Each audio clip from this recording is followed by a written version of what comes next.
마가복음 2장 1절에서부터 12절 말씀입니다.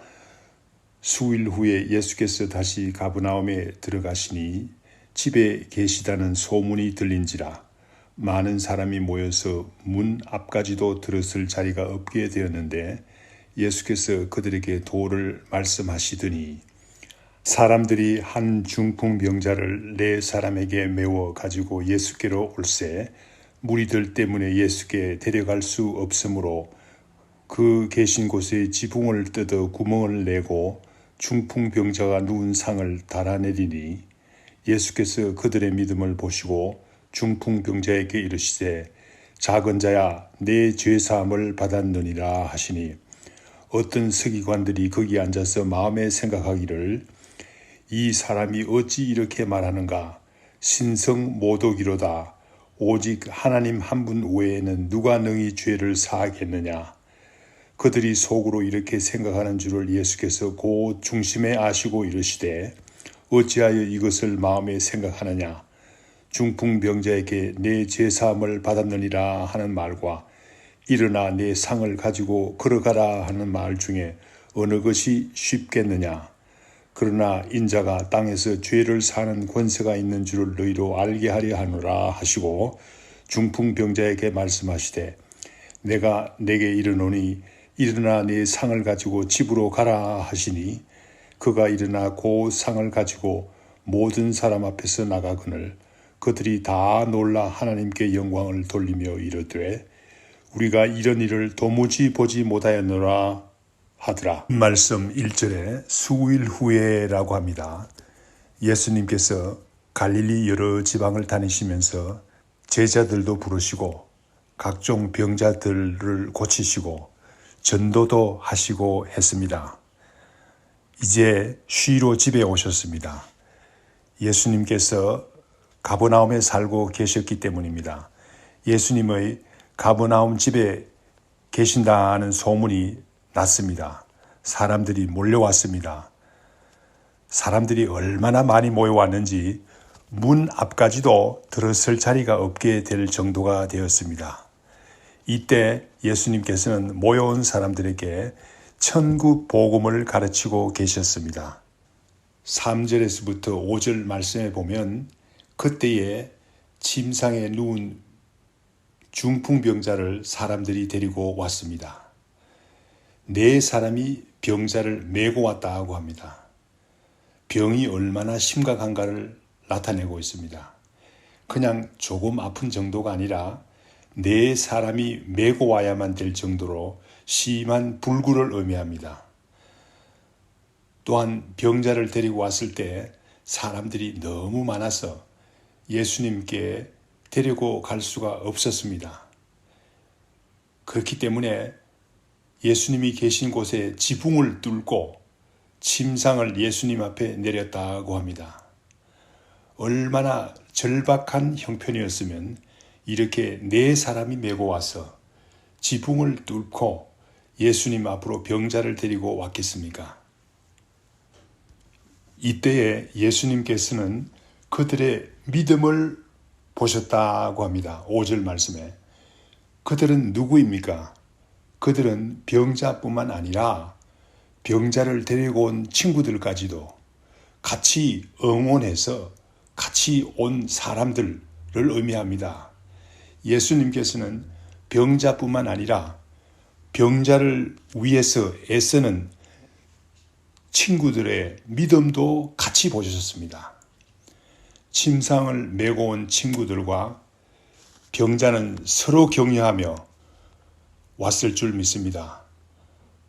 우리도 서로 믿음을 격려합시다.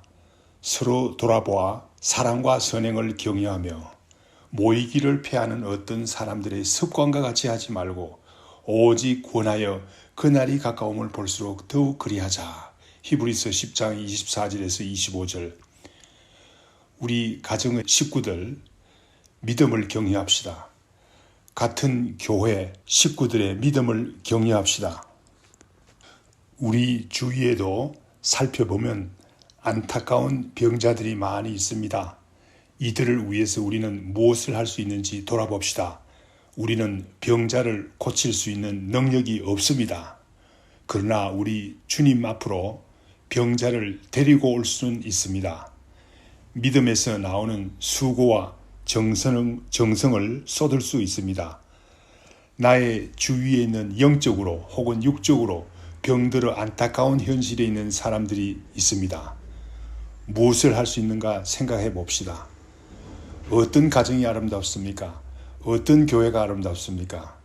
본문 말씀과 같이 영육간에 병든 사람들이 주님 앞으로 나올 수 있도록 격려하고 돕는 가정, 돕는 교회가 아니겠습니까? 예수님께서는 그들의 믿음을 보시고 중풍병자에게 말씀하셨습니다. 작은 자야, 안심하라. 내 죄사함을 받았느니라. 예수님께서는 근본적인 죄의 문제를 먼저 다루기 시작합니다. 육체적인 질병을 고치는 것도 중요한 일이지만 그보다 우리의 죄의 문제를 먼저 다루기 원하십니다. 어떻게 하는 것이 진정한 고침입니까? 중풍병자는 육체적인 질병도 문제였지만 예수님께서 보시기는 죄의 문제가 더 급한 문제였습니다. 우리가 주님 앞에 나올 때 우리의 모든 문제를 보시는 주님 앞에 서게 되는 것입니다. 주님 앞에서는 우리의 죄를 가릴 수가 없습니다. 사실상 죄의 문제가 해결될 때에 모든 문제가 해결됩니다. 예수님께서는 병자의 죄를 먼저 사해 주셨습니다. 무슨 근거로 죄를 사해 주셨습니까?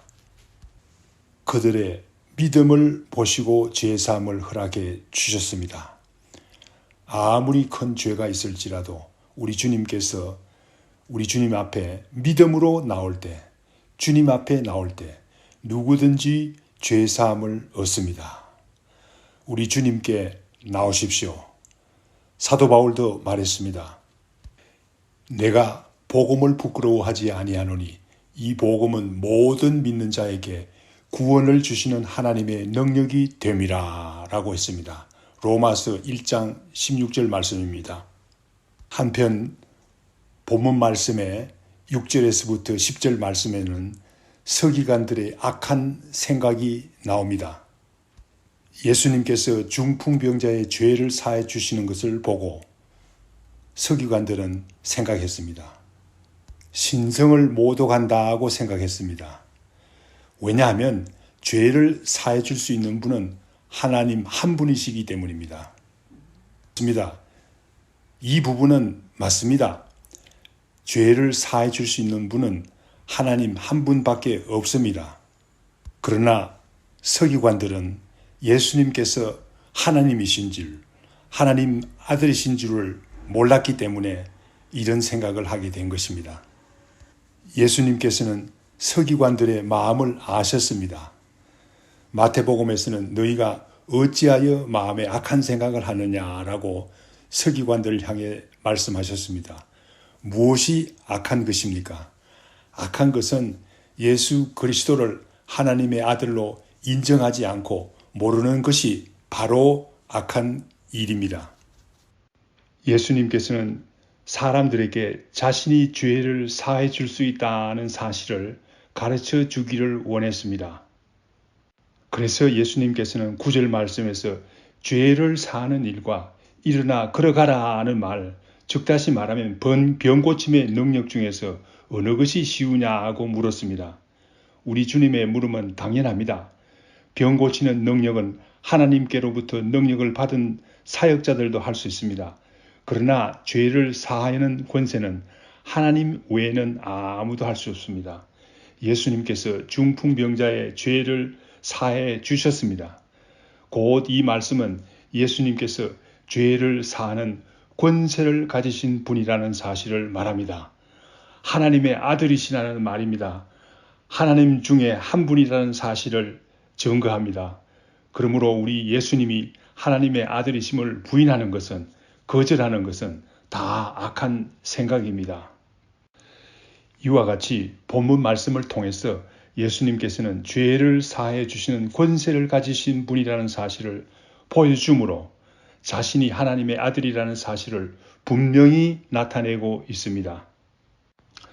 본문 말씀 11절 12절 말씀에 보면 예수님께서 결국 그 중풍병자에게 일어나 상을 가지고 집으로 가라고 명령하십니다. 이 말씀은 중풍병자의 병을 고쳐주셨다는 말입니다. 네 사람의 도움이 있어야만 예수님께로 올 수 있던 중풍병자였습니다. 그런데 이제는 스스로 일어나서 자신의 침상을 들고 집으로 갔다는 사실은 얼마나 놀랍습니까? 중풍병자의 병이 완전히 치유되었음을 말합니다. 이 모든 사실을 본 무리들은 다 놀랐다고 합니다. 예수님께서 중풍병자의 병을 고치셨을 뿐만 아니라 죄를 사해 주시는 권세도 가지신 분이라는 사실 때문입니다. 마태복음에서는 이 사실을 두고 두려워했다고 합니다. 하나님께 두려워 영광을 돌렸다고 합니다. 우리 주님께서는 우리가 주님께 영광 돌리기를 원합니다. 우리 주님께서는 우리에게 하시는 일을 통해서 주님께 영광 돌리기를 원합니다.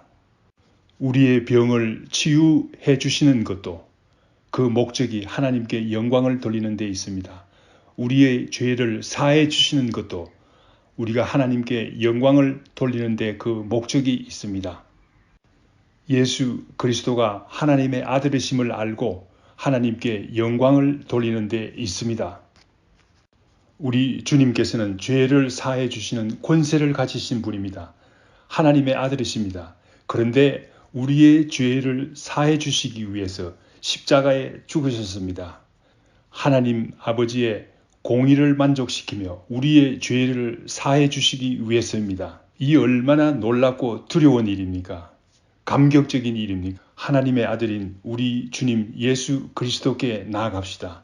하나님 아버지께 영광 돌리는 삶을 살아갑시다. 하늘에 계신 우리 아버지여, 이름이 거룩히 여김을 받으시오며 나라의 임하옵시며 뜻이 하늘에서 이룬 것 같이 땅에서도 이루어지이다. 오늘날 우리에게 일용할 양식을 주옵시고 우리가 우리에게 죄 지은 자를 사하여 준 것 같이 우리 죄를 사하여 주옵시고 우리를 시험에 들게 하지 마옵시고 다만 악에서 구하옵소서. 대개 나라와 권세와 영광이 아버지께 영원히 싸움나이다. 아멘.